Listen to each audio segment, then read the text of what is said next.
Yeah, what's up, world? This your dog, TrickyRicky, and these are my 2 cents.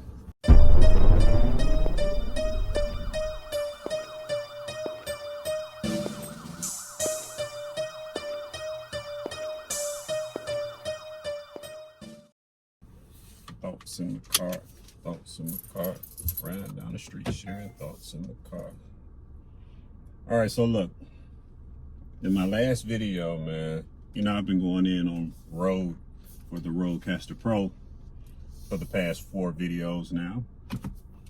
But I wanted to share some more of my 2 cents about that interface. It's a very powerful unit. I feel like Rode need to incorporate some very major updates in the next firmware release. So if you've been watching my past videos, you'll notice that I spoke a lot about Rode having, or should have, incorporated some sort of feature that allows us to go into the advanced settings and make the necessary changes to any, if not all, the dynamics that are in the effects section of the advanced settings. Prime example, I feel like we should be able to have the control to change the amount of compression, threshold, and the noise reduction. I feel like they also need to include a EQ, so we can have the ability to change the high, mid, and low frequencies on board inside of the the RodeCaster Pro. I keep calling it the RodeCaster Pro, but they need to have that. It has a USB connection. It'd be pretty cool if they had a button somewhere in the settings that would turn on the option for us to have the device communicate with a computer to where it will read as a media device, and the computer can mount it so we can go into the device and transfer our files over the USB cord instead of having to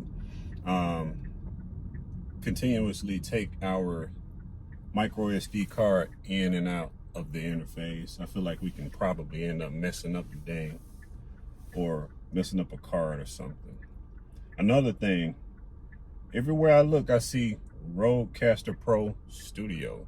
Why won't Rode make an application that is designed specifically for that interface? I think that'd be pretty swell if they did that. I mean, think about it.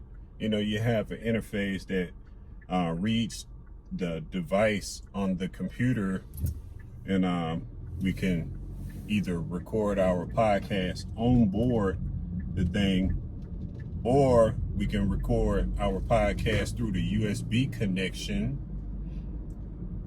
And last but not least, they need to have some sort of streaming client connectivity feature, because a lot of us are using Shoutcast or Icecast.